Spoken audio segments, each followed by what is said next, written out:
it was hard for me to picture what my future would look like because I was like, I don't even know how I live in a body that doesn't move or breathe. Like I never met somebody that doesn't breathe.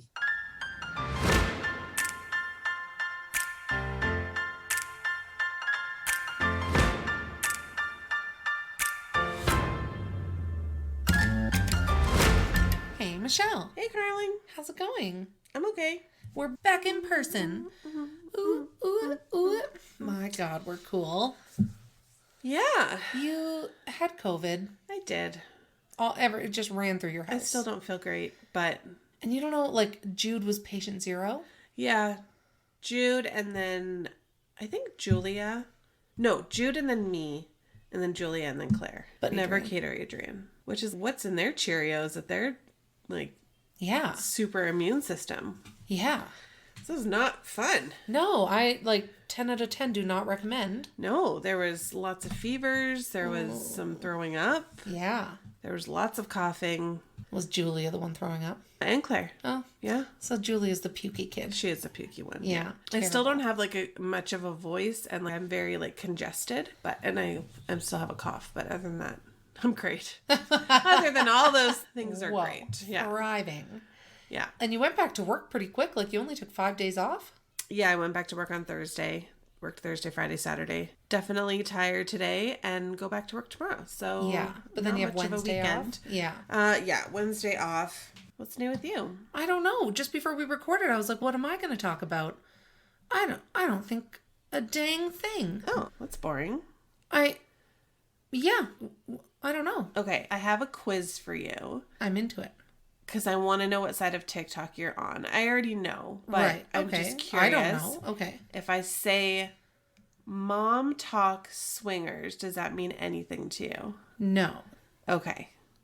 I did see one that was talking about a group of Mormon moms. Yes. That are swingers. Yes. But it was like somebody was explaining it to those of us not on that side. So there is this group of Mormon moms on TikTok who are gorgeous and young and have 1 million children and they're perfect in every single way. And one of them, I had recently found her page and she was talking about how her and her husband sleep in separate rooms.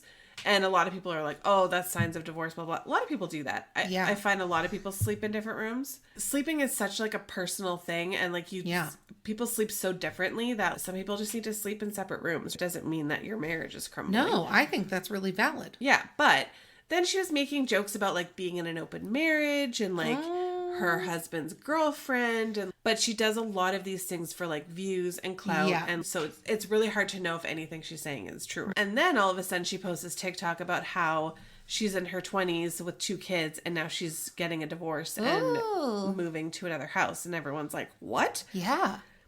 So she's like, I'm not going to get into it because there's a lot of elements, blah, blah, blah. Oh, yeah. Story time. The tea.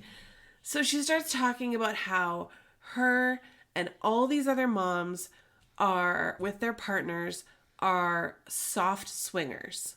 And that they all get super drunk and they all swing. Soft swinging means you're not going all the way with the other person. Which then I'm like, what's the point? You're just making out with other people? Gross. Yeah. And so the rules are, though, that if you're going to swing, your partner has to be in the same room. Yeah. Right? You can't take it behind closed doors. Oh, obviously, because that would just be inappropriate. But I guess she did. She took with another wife's husband their activities elsewhere and went all the way. Oh no. So that's a hard swing. That's hard swinging right there. She's talking about how all these people are involved and all of her friends are involved and there's other marriages that are breaking up because of it and all this stuff. And then the other people are going on live saying we weren't swinging, we're not swingers. So there's this whole thing now on TikTok about who's lying, who's telling the truth, who's swinging, who's not. Oh my God. Yeah, it's pretty crazy. Wow. No, that's not my side. Yeah, no, it's something. Yeah. What else is going on? You said you had 3 things to talk about. Okay, so my second thing was that I'm a jerk. Like, okay. Oh, So- okay. Oh, no. Oh, no, you're not. No, friend. So I was at work and this customer came in and very clearly was a transgendered woman, had done the name change and everything. There were notes on the system and everything like that. And I was trying so hard. You were like, this is my moment to shine. I was like, I am an ally. Yeah. Like hurry up and get your trans flag pin. I really wanted to be like, I got you. Yeah. You're safe. You're safe Yeah. with me. But instead, I totally screwed up. What'd you do? I misgendered them. Like, how? Tell me exactly. They were doing a transaction. We were trying to figure out an exchange rate Yeah. for between Canadian and Thai baht. And so we're calculating and everything and working together. And then I was trying to have my other coworker help me. Yeah. Being like, are you getting the same numbers that I'm getting? And so she's, what are you trying to do? And I was like, oh, and I'm like, why did I say that? And quickly she, and I was like, oh my gosh, I'm sorry. And she was totally fine. She was like, it's totally fine. And I'm just like, God damn it. Yeah. I'm such a jerk. That's so weird for you because you're so on it. I feel like my language now is a lot more gender neutral than it used to be. I try to say a lot of they, them, and I try to not gender. So yeah, I was like, what the hell? Yeah. My brain short circuited and I felt like I was so nervous that I was going to screw up that I screwed up. When you're just trying so hard that you fumble over your words. And it was just like so stupid. I'm going to get you a little I felt kit. like such a jerk. I'm going to get you a little kit that you keep under your desk. Mm-hmm. And it'll have a rainbow flag. Yeah. It'll have the transgendered flag. Yeah. And maybe a sash or a hat, like just something. Yeah. So that at the very least, you can be like, oh, I can help you over here. And then I'll put my flag up. Yeah, flag or on the I'll desk. put on my I'm an ally pin. Yeah. So at least then if you mess up, they're like, that's obviously. Yeah. Yeah, like, look at you. She's not a bigot. Yeah. But I also, I do feel like if someone were to look at me, they're like, she's a cisgendered woman, white woman who probably like goes to church every Sunday. She's going to be a bigot, right? Like, I feel like I present that way. And I'm not. Yeah. And so I want to like, I just literally wanted to yell at her as she walked out, like, I'm an ally, I'm sorry. And I kept being like, should I say sorry again? Should I apologize? Like, should I draw more attention to it? And I was like, no, I shouldn't. I was just having this whole emotional turmoil in my head. But you could tell that she was also very nervous because obviously for her, it was a big deal. And so it was just, we were just both idiots. Like, we got to find her and have her on the show about the time that she was misgendered at the bank. Oh, God. I don't remember what my third thing was. Oh. I'll probably remember it later. Well, that's okay. Yeah. I'm excited that tonight Lindsay and the kids are coming here. I'm already at your house. And this is the first time her kids will see your house. Yeah. And they haven't seen the kids in a real long time. I know. It'll be fun. And we have a little barbecue. yeah, a little BBQ. Cook up some food. I made a bunch of cupcakes. It is Lindsay's birthday on Tuesday. The day you're hearing this episode, it is her birthday. And I'm throwing her a party on Saturday. And you're all invited. You're all invited. We will send you the address. It'll be listed in the show notes. You know what? Join the Patreon and we'll give you the address. Ooh. Yeah. Yeah. But I was like, oh, I'll make mini cupcakes. I wanted 3 flavors. So I got 3 cake mixes. Well, yeah, you have to. But then I made them mini, not really thinking you're going to have a gajillion of them. I have over 200 cupcakes. Oh, my Lanta. They're just tiny. Yeah. But you did mention our Patreon. I did. What is that? Very sneaky like Tell me about it. It is a monthly subscription for more of us. Amazing. Yes. Yeah, for as little as $5 a month, you get access to 2 bonus episodes that you will never hear on the main feed. If you bump up to the second level, you get the episodes early. Yeah. We do draws. We're doing a Pride draw for June. And if you are at the $5 level, you get entered once. If you're at the $8 level, you get entered twice. And we're adding more stuff. We're adding more stuff. Keep your eye on the... I don't know what I was going to say. Keep your ear to the ground. It's going to be like keep posted, but that doesn't mean anything. No. Stay tuned. Stay tuned. Yeah, we've got some Stay good posted. Yeah, we've got some good things coming. Yes, we do. All right, let's get into it. Okay, enjoy. Okay. Bye. Right. Bye.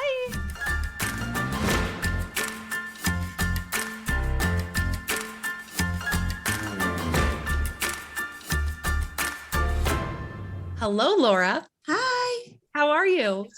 I'm good. How are you? Good. It is so nice to meet you. Nice to meet you ladies as well. We have been so excited to chat with you. I think I found you on TikTok, but then I reached out on Instagram. Yeah. I would love it if you maybe introduce yourself, tell us like a little bit about who you are, where you live, and then we'll dive into why I reached out to you. All right, cool. So I'm Laura. I live in Northville, Michigan. I was paralyzed when I was 14 and I broke my neck at C1, C2 from cheerleading. I was doing a back tuck. Apparently I did not tuck hard enough because I landed directly on my head and I instantly stopped breathing, and I'm rocking this sweet ventilator and this extra accessory all the time. And I'm grateful that I can talk well on it too, because I know that there's a lot of people. It's taken me a long time, but I just celebrated my 19th anniversary on Friday. Yes, my quadriversary. And so I just feel blessed because like my family and my friends, we do something every year for it. And I'm like, even 19 years later, they're still like, all right, we're going to have a party. What are we doing? Yeah. I feel really grateful that it was a big day for everyone, my family and everyone. So it's like kind of cool that we celebrate and do something every year. Did you grow up in Michigan? Have you lived there like your whole life? Yep. I grew up in Livonia, Michigan my whole life. And then just 6 or 7 years ago, we moved. I should name my movie 6 Mile because I'm like 8 Mile is so cool. But my life has been just down 6 Mile my whole life. So like we just moved up and down 6 miles. Oh, that's awesome. So 19 years ago, you were 14. Walk us through that day. Like how, I guess cheerleading is big in the States, I think, bigger than Canada. I used to dream of being a cheerleader. It just does not exist here, like in the same way that I think it does in the States. So had you been cheerleading long? So I had cheered since I was in the 3rd grade, which is crazy. Like we had like little Falcons, it was like our local, they had like little league football and we were little league cheerleading. Oh and my gosh. 3 out of the 4 of us were cheerleaders. One sister, she has no rhythm. So I was like, she can't do it. She gained it over the years, but she did not have it at the time of high school. Yeah. So like cheerleading is super competitive and kind of all over, to be honest. We're not like Texas too, because Texas has some crazy cheer going on too, but it is pretty competitive that we grew up doing this. We're doing stunts and all these things, even as little kids. And I knew when I was going into tryouts, I was going to need to know how to do some tumbling. So me and my sister were like learning to do some tumbling, and it goes fast. Like it's definitely different than gymnastics because they're teaching you just how to do specific maneuvers like back handspring or the back tuck or the back walkover. So it's like advanced and kind of it's like really little kids doing these crazy moves. Yes. Yeah. Well, I was learning how to do them at 14, but I only had been tumbling maybe 8 months. Wow. 6 months, 8 months, where like a lot of gymnasts take years and years to like perfect these. And tumbling is the stuff that you see like on the floor, like backflips. That's the only thing I can think of. Like the things that are on the floor. I only know this from watching cheer, but then the flyers are the ones that do the like crazy basket toss, like anything in the air. Yes. Yep. So the tumbling is like all on the floor and you're doing round off or back handsprings, back tucks, front flips, all, and all those things. And then like when you hit the flyer, that was up in the air. I was always the spotter. That was the person behind it. So there's 4 people in a stunt. And I was always, because I was tall. Right. So I was like, I got you. I'll spot the heck out of you. Yeah. But even at 14, like, that feels like such a big responsibility to like catch another human in the air. Yes, absolutely. Yeah. Yeah. When you think about it, it's crazy. I loved cheer. It was a huge part of my life. And I just loved like the teamwork and just the friendships and community that you made in it. So I think it's interesting because I do think that there needs to be better safety precautions, but it's like a really incredible sport and like incredible just community of people and teamwork and everything. But it's crazy because it's not considered a sport in America. Yeah, that's crazy. Yeah, I mean, you're doing the exact same moves that gymnasts are doing. Yeah, at a faster speed. Yeah, in unison with other, like it's a whole thing.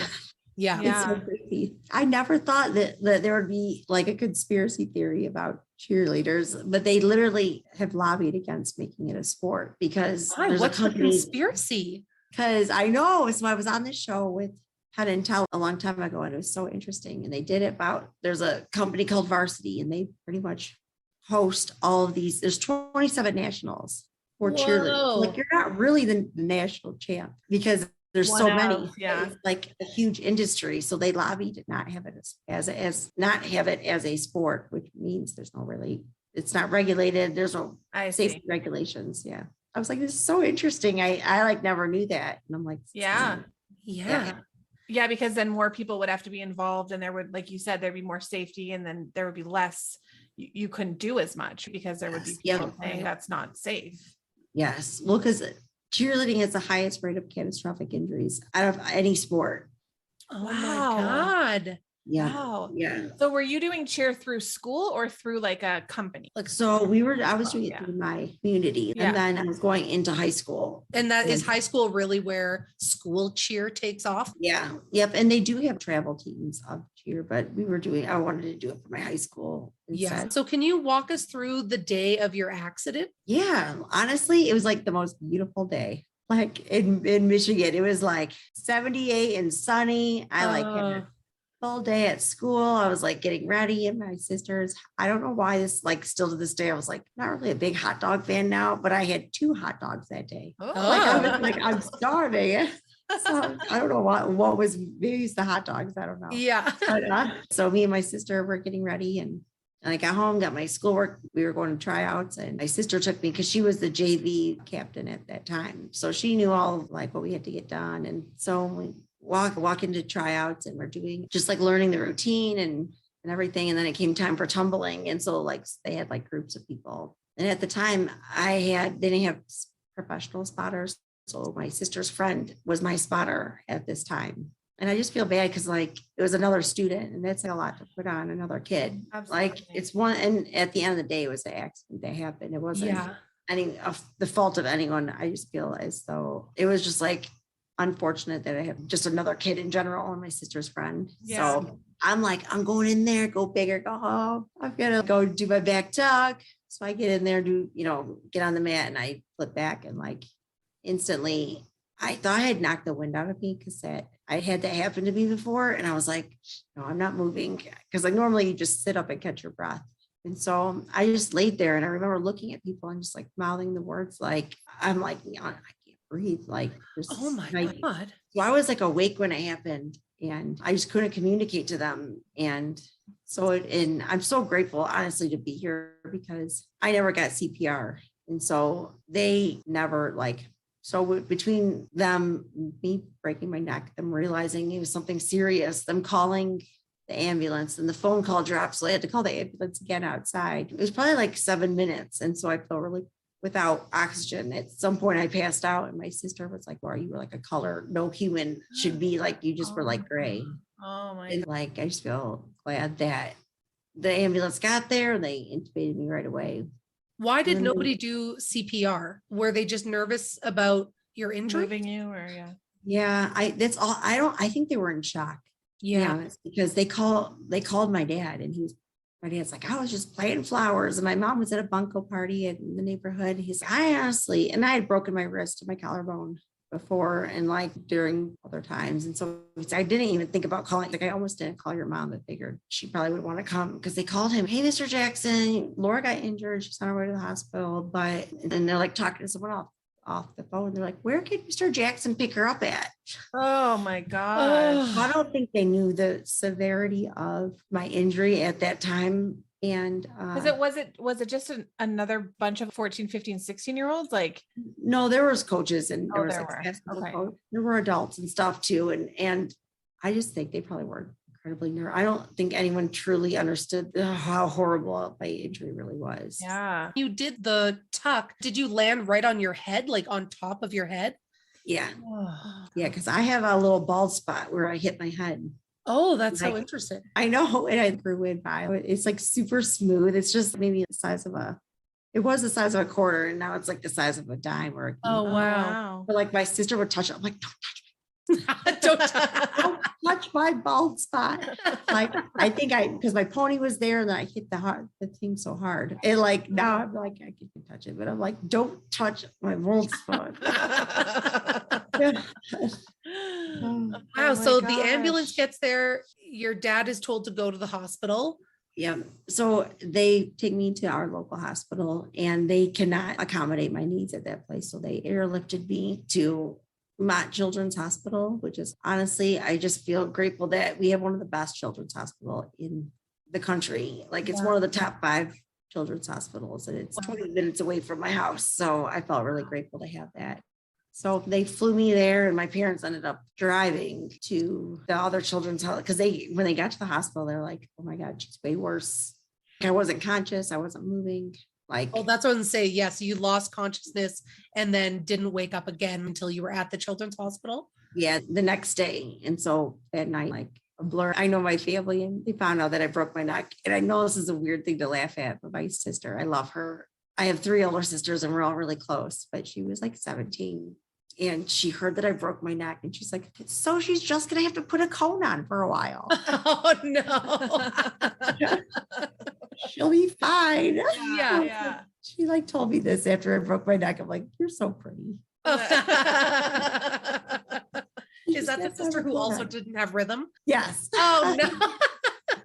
Same sister. But she's like, I just thought that like, you'd be fine. And I was like, I know, like it just It's on like TV shows or movies that they just put the thing around their neck and they just walk around stiff for a while. That's so I funny. was like, oh gosh. But so I woke up the next day and I clearly was drugged up because I was just in so much pain. I remember my neck hurting and I had a tube down my throat. And so I broke my neck Tuesday and they couldn't do surgery until Saturday because my bones were pinching because of this swelling. They do this thing now where they cool your body down significantly so that the swelling doesn't get bad. And they didn't know that back at that time. And so the swelling was so bad that it was stopping my heart. So my heart stopped like 7 times in one day, like on Thursday. And then they were like, we just got to do the surgery and get it done and over with. I remember vividly, I have a few memories of these first days. And I just was you're just like confused out of it.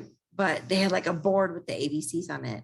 And then like hot, cold, itch, whatever. There was like a few things, words that they did. And I spent like a half an hour like blinking to my parents said, I want to take a shower, which clearly wasn't going to happen. Yeah. And I want to go to school, which what was I thinking? I was like, I clearly was on too much drugs. Because I spent like a half an hour like blinking out this. It was like the worst messages ever heard. Oh my God. And they're like, how do we tell her that she's not going to school?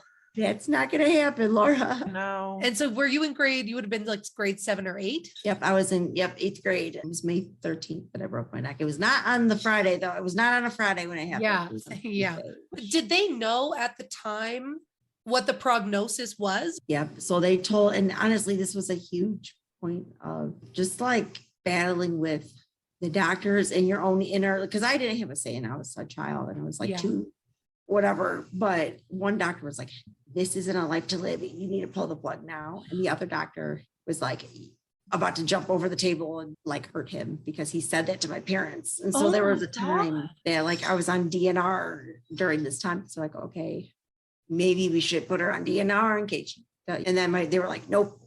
I was only got it for 4 hours. Yeah.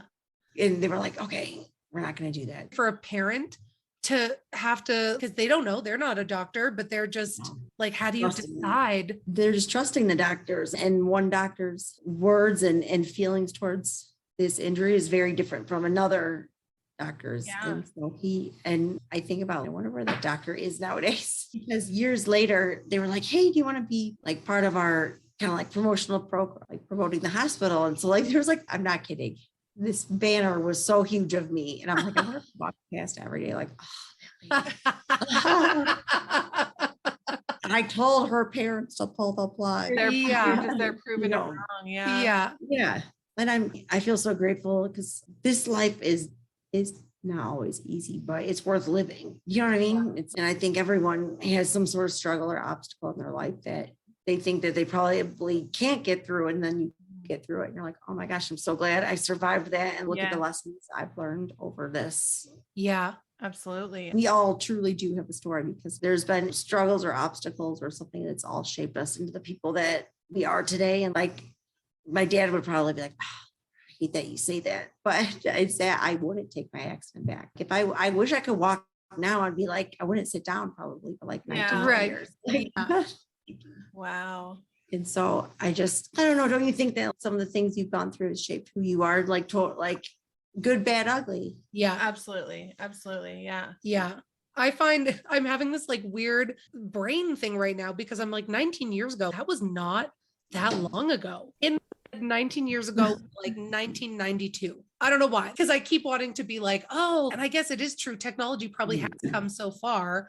Yeah. But in my head, 19 years ago, like that was still, what year was that? 2003? 2002? Yes. Yep. 2003. That's And I laugh because don't you feel like in some ways it feels like I just was walking. Yeah. And in some ways it feels like I've been in my wheelchair for forever.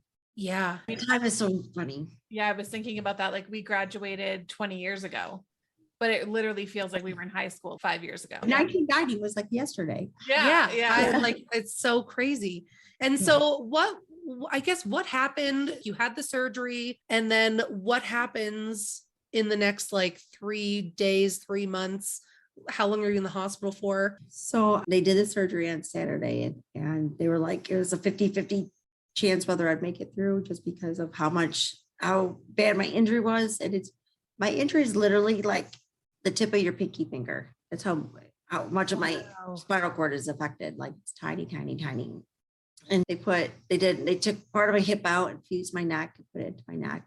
And then they put a trach in and a G-tube in, and then they put a halo on me, which do you know what a halo? Yeah. We interviewed a girl who was in a car accident and she had a halo for months. Yeah. She broke her back and her neck. Yeah. Yeah.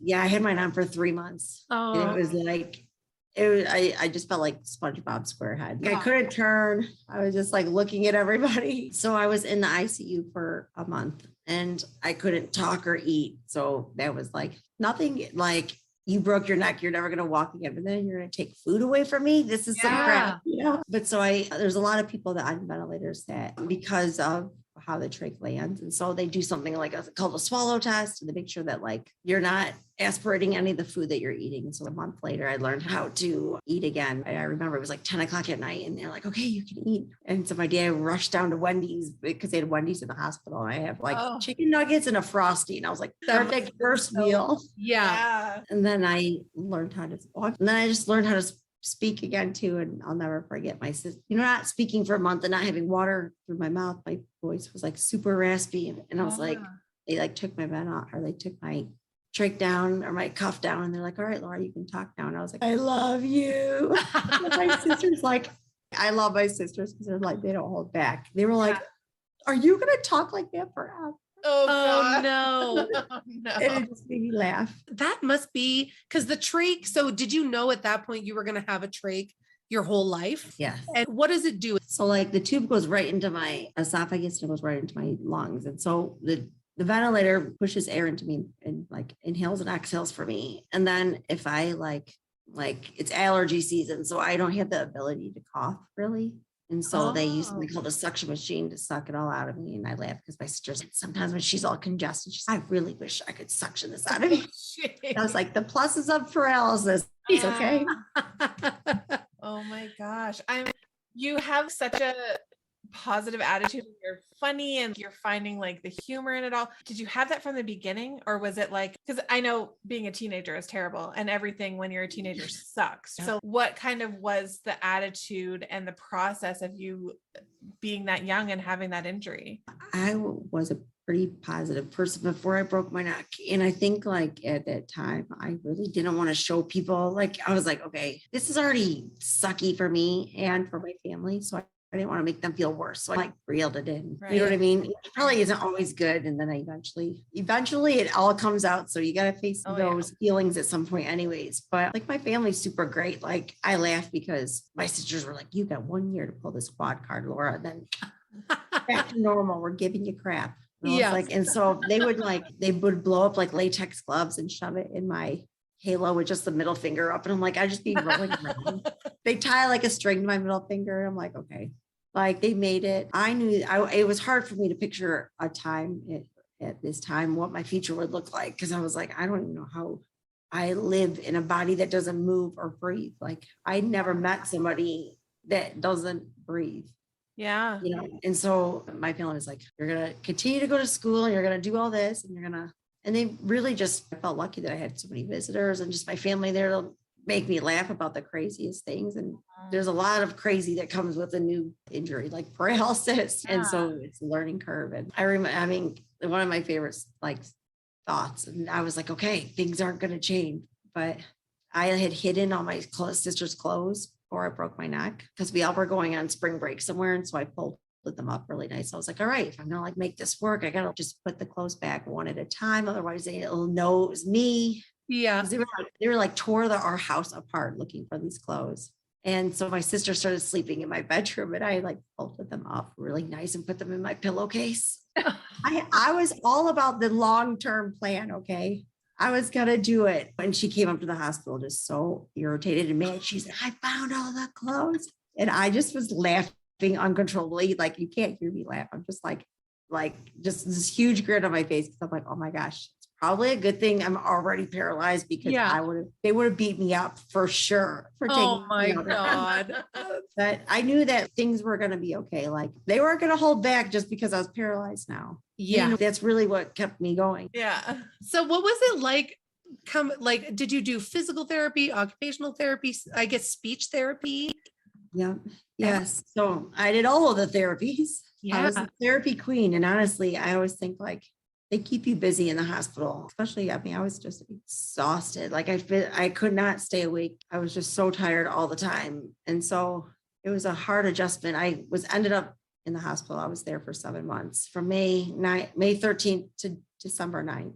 Wow. Is when I finally got and I was so excited to come home before Christmas. Cause it was a mix of emotions to leave the hospital. Cause like, I knew my parents could take care of me, but I also was like, I got used to the doctors and nurses always being there and all that. And so it was a huge change. You go from being independent at 14 to being like a baby again, like where everyone's brushing your teeth and doing your hair and doing your everything for you. So why were you there for 7 months? What was the reason that you were there for so long? I had my halo on for 3 months of it and then just getting back to normal and trying to get healthy again. But really they had to line up care at my house. We had a ramp put in, but at the time they're also putting an elevator in. It was really cool that people in my community helped me get an elevator in my house at that time. Oh, wow. And I could go to all floors. So I could go to upstairs, my middle floor, my basement, which was really nice. And then now my sister lives in our old house. So it's cool because I have a little niece and nephew and it's like kid heaven in the basement. And I'd be so sad if I couldn't go down and watch them play and everything.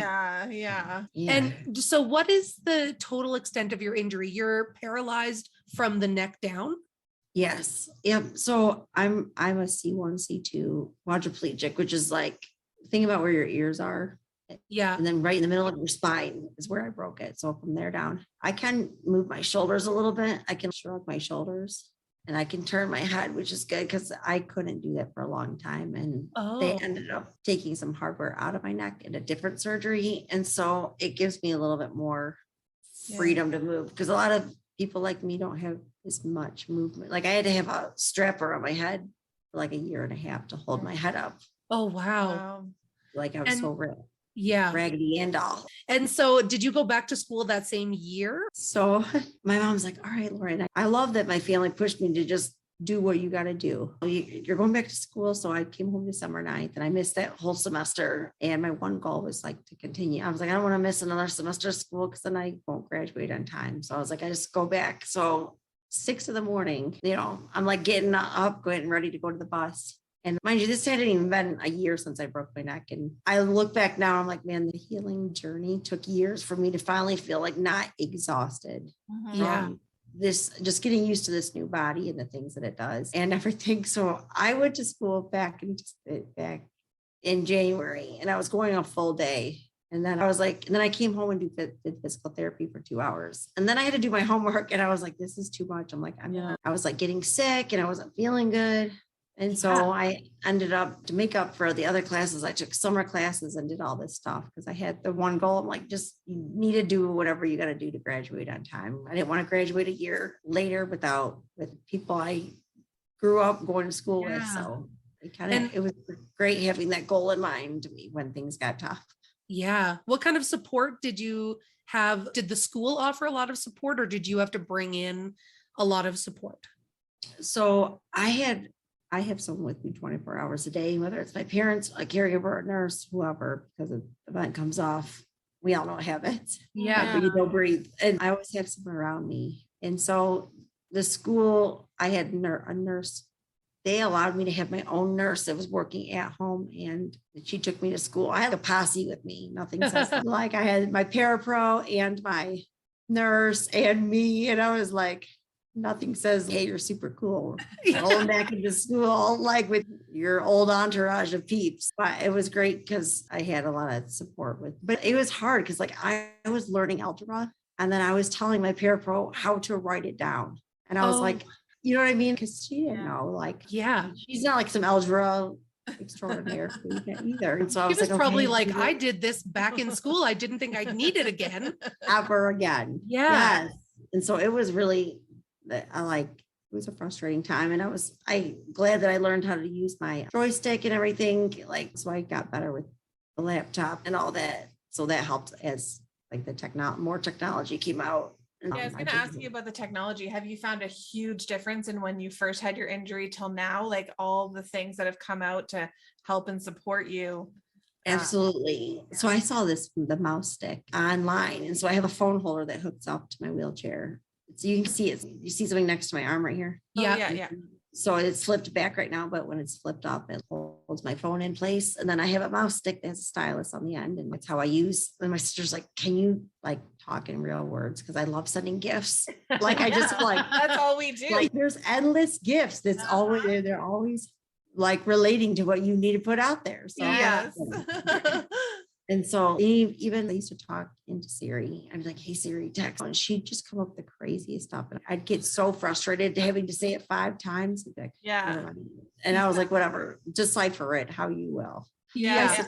Sometimes she'll be like, I had no clue what you were trying to say. I was like, so the technology has come a lot further than it was. And I'm really grateful for that. But it's crazy because like when I broke my neck, they're like, oh, they're going to come up with a cure for paralysis. You won't be paralyzed for forever. And I'm like, clock is ticking, man. It's go time. And I'm glad that a lot is going on, but there's just so many people that are suffering and with different ailments too, not just people with spinal cord injuries. So I'm interested always to see what they do in the future with all of this. Yeah, absolutely. Were you received with open arms back in school, or did you face any adversity with some kids? I left the school a lot different than I came into the school. So like, with my friends, and to be honest, I think at that age, kids have, even not at that age, people lose husbands, spouses, friends, this, that, and the other when they have an injury or illness too. So I guess that's even adults, but I did lose a lot of my friends. And so I was like, I had a group of friends that I still was friends with that we all had like gone to church together and whatever, but I did lose a lot of my school friends, which at that point I was like, all right, I got one job only, and that's get through school and get through this time. And I had a great time. Like I laughed because we call ourselves like the quad squad, except I was the only quad, but they had muscular dystrophy, the rockers and the rollers. So we all lived in the same neighborhood. We actually all lived like around the same street pretty much. And there was me and 2 other like boys in wheelchairs. And so we all became really good friends. And wow. I was like, we're like the wheelchair gang. Yeah, that's so funny. Except we were not intimidating at all. Yeah. Wow. And so did you go on to college or university? Yep. Yeah. I went right from high school to college that semester. And then I graduated with my bachelor's in business. And then I took a semester off, and then I went right for my master's. And then I got my master's of business administration because I was not going into the healthcare field. There's a lot of things I can do, and that's not one of them. Nope. Yeah. So where has your career path taken you? I was doing marketing and customer relations up until 2019. And I was like, I can't stand doing that. It just wasn't filling my cup up. And I'm like, okay, Laura, you've done a lot of different things. And like in 2008, we helped change the law in Michigan for stem cell research. And so there's just like a lot of advocating I had done over the years. And then working this job, I was like, it's just not something I really love to do. And so I was like, all right, I'm going to take a year off and just figure out, do new things. And so I never pictured myself of much of a pageant girl and wearing a crown and sash. I was like, I don't know if that's really my jam. Like, Yeah. I don't know, but I ran and for Miss Wheelchair Michigan and I won. And so I started going to schools and I won Miss Wheelchair Michigan 2020. I was like going strong and then the pandemic hit. Yeah. Yeah, of course. So that was like a weird time because like I didn't leave my house like the rest of us for like months. Yeah. And I really felt so glad because I still had my caregivers and nurses coming in because otherwise I would have drove me nuts. Like just being me here with me and my parents. Like, Yeah. love them. I'm so grateful for them. But yeah. But they would have drove me. We all feel that. Yeah. And so you live with your parents? Yes. Do they Yep. act as caregivers at all? They do. So there's a few hours within the day where I don't have anybody. So like from 6 a.m. to 8 a.m, I don't have anybody and they just stay with me. And then maybe 1 hour in the day, if there's no one else here, they're always with me. That or my sisters come over or someone, but the majority of the time I have a nurse or caregiver with me. Yeah. Was that a struggle to come to terms with the concept of requiring the care that you need and the idea that you're not alone? Yeah. I think it was hard at first to understand, like, or to be like you, Laura, you have to ask for every little thing you need. Like an itch on your face, you have to be like, can you come like itch my face like crazy? And so I was like a person that never asked anyone for help. Before I broke my neck, like I just was doing my thing. I was like an easy kid, I think. Like I was the best of the four. Yeah. Of course. Yeah.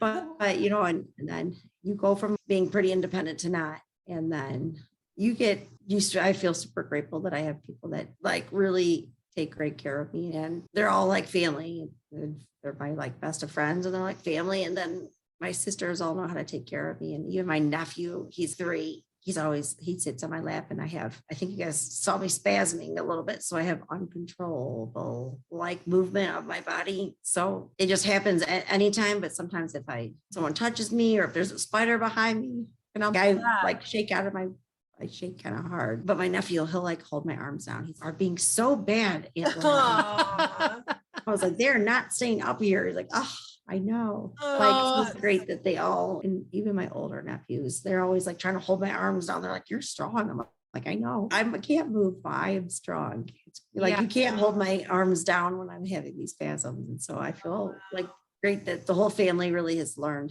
All my brother-in-laws, my sisters, my niece and nephews all know how to take care of me. And so I feel grateful for that because I know I would not be here without them. Yeah. It's like heart of hearts. I had a friend that broke his neck and his family wouldn't take him in. And so he ended up in a nursing home and he passed away 3 years later. And I'm just like, God. Yeah, if you don't have a support system in this situation, I know that it's a death sentence, which is like really sad. I feel like everyone has a lot to offer the world, but it was just like heartbreaking that he didn't have that support and that's what happened to him. So, that's That's awful. Do you have things like ongoing like physical therapy or is there anything that helps with your movement? So I did physical therapy 2 hours a day, every day for 4.5 years. And I got more of my neck movement, which is really, I know it doesn't seem like much, but to me it was like a lot because I couldn't hold my neck up even like a little bit, my shoulders. Wow. I can do that on turtle. So I was doing therapy, for a long time. And then I still go back here and there. I actually had a pinched nerve in my neck last year, which was like, I already broke my neck and this is like the other BS I'm going to have to go through. I'm not okay with it. But that physical therapy helped and stuff. I do try to go to physical therapy and do all that kind of stuff. But I don't currently right now. I'll probably try picking it up later on in the year. But I do stretches and stuff with my nurses and caregivers every day because otherwise I get like contractions. Wow. You're just such a ray of sunshine. Absolutely. I think that's so great. Did you find it really rewarding to be able to go into schools and places and have talks with people? Absolutely. I totally feel like I never had met somebody on a ventilator and not every paralyzed person is like this, but I truly feel like I'd rather have someone come up and ask me a question instead of just being like looking and guessing. Cause I'm like, I'm pretty much open. Yeah. I was just like, going into the school has been great because I love the questions that they ask me and they're just so curious. And I hope that I can answer them in a way that makes them feel more comfortable around people with disabilities and that life after a disability goes on. Yeah. Right. And it can go on in really beautiful ways, even though it's like hard to imagine that at that time. I never would have thought that I would have done the things I've done and lived the life I lived. And I'm proud that I kept going and doing the things I wanted to do and accomplish, even though life's not always easy. But as you get older, you realize life's not easy for anybody. So Yeah. we all gotta push through. Wow. Yeah. Wow. Did you have, I guess, in terms of like safety with cheerleading, did anything change or has there been change in the industry that you've seen to make things more safe? To be honest, yes and no, I guess. I think people are more aware of it, but the culture of cheer is still very push, push, push, push. Yeah. And with it still not considered a sport, there's not really many regulations that have changed. But there was a girl named Michaela that broke her neck recently. Even just, I think it was last September, I think she broke her neck. Yeah. She was like 17 or something. And then I met another girl who had a brain injury from cheerleading. And so these things are still going on and happening. I'm hopeful that at some point, like people will take it seriously, that this is something that needs to be regulated and that the push past, you're like, even cheerleaders are like with sprained ankles and sprained wrists, they're still like, all right, you got to do it. You got to get, or the whole routine's done. And like that push culture is still just being enforced, I feel like. Yeah. To some extent, which is disappointing. Yeah. And even, just to think of a 14-year-old's body and asking them to perform this level of difficult stunt when there is such an inherent risk is so scary because your body at 14 is still growing and developing and, Absolutely. And just with that, I mean, I'm hopeful that maybe there will be some change along the way. Even after I broke my neck at my own school, it still was like dangerous maneuvers were being done and people were like, someone just broke their neck. We don't feel comfortable doing this. And it wasn't like really received well. Wow. Yeah. Yeah. Did anybody leave cheerleading because of it? Did it scare people away? Yeah, I think I had a few friends because they went back and even my sister, she's in the corner over here. She's like, I love But my sister ended up quitting cheer because that summer she went back and she's like, well, they're still doing things that are so unsafe. I cannot be a part of this. And I had friends quit because they were going to tumbling classes and they're like, you got to do this back handspring, you got to do this back tuck. And they're like, we're not doing it. We don't feel comfortable. And so they just quit. And I was like, you know what? You got to do it. It feels right in your heart. If you feel like you're being pushed in a direction to do things that are unsafe, it's not worth your physical health. And your sister and those other kids experienced trauma watching what happened to you. And so they don't want that to happen to them or see anyone else go through it. So absolutely. Yes. So scary. Yeah. It's disappointing that diffs were doing this. That you're like, you literally knew what happened and you still are like, go, you gotta do this. Ridiculous. Yeah. Oh, wow. Yeah. You're just amazing. You guys are amazing. This has been so great talking to you. I love what you guys are doing too. I really do because I feel like it's so important to share people's stories and you guys are just sharing so many. So thank you. Thank you. Yeah, it was born out of our own trauma and how we use humor to get through our own difficult times. And so we were like, there's other people with stories who can laugh and bad things happen, but to use humor and light and find some good that may come from something. Absolutely. Yeah. Because like you said, I laugh because I feel like to get through the struggle, sometimes you do have to find the humor and the crazy and the dark humor. Absolutely. Yeah. Sometimes I'm like, you cannot make this up. Yeah. You know what I mean? And in some ways, my friend she's had stage 4 breast cancer for 11 years. And she said, I love making the cancer jokes and I love making people feel uncomfortable. Yeah. You make them feel it's my way of dealing with it. Okay. And I was like, I totally get it. Yeah. I got all my quad humor too. Yeah. Yeah, absolutely. Yeah. Oh, wow. That's awesome. Thank you so much for taking time out of your Sunday, and hopefully the weather's nice and you get to go do something fun. Yes, absolutely. Yeah. I was sort of chatting with you guys and I can't wait to hear it. And I hope to keep in touch. You guys are amazing. I love what you guys are doing. And we often reach back out to guests and either have them back or just get updates. And Yeah, Yeah. like we love it. We feel like we need to go on some sort of like around the world tour, stopping just because we just feel like we've made like so many good connections with people. Yeah. We want to meet them. Absolutely. Yes. You got to come to the States and hit all of them. Yes, absolutely. No, I'm right here. You can come over. There we go. I love that. Awesome. Thank you so much. Thank you so much. I hope you guys have a great Sunday and Yes. have you fun too. coloring with the kids because yeah. you have fun too. Yeah, I have got to go do that right now. Yes. All right. We'll talk to you later. All right. Nice meeting you guys. Yes, You you too. too. Bye. All right. Bye. Bye.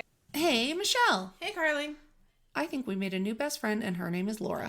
MG. She's so cute and funny. Yeah. And She's so funny. she's like us, right? Yeah. Like you got a joke. Or Yeah. you're just, Gonna cry. right?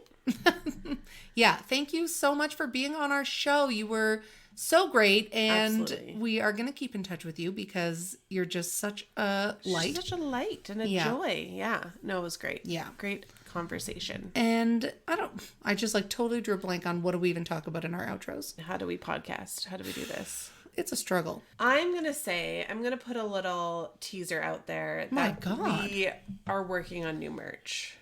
Yeah. I have a vision. We're looking at maybe a little bit of a different supplier and I like that we never talk about our merch. So people are probably like, what do you mean new merch? If you go to our website, we do which have merch. I did not sign up for this .ca. There's a button that says we've got merch and you click it and it brings you to our merch shop and you can pretty much get anything that says I did not sign up for this. Yes.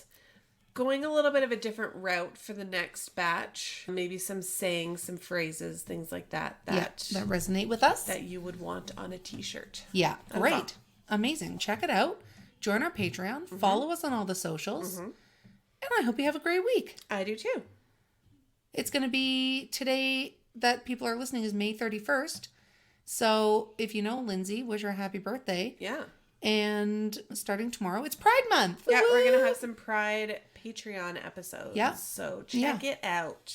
All right. All right, guys, have a great day. I almost said gay, but it Have came a out as gay- gay day. Okay, everybody, have a great day. Okay.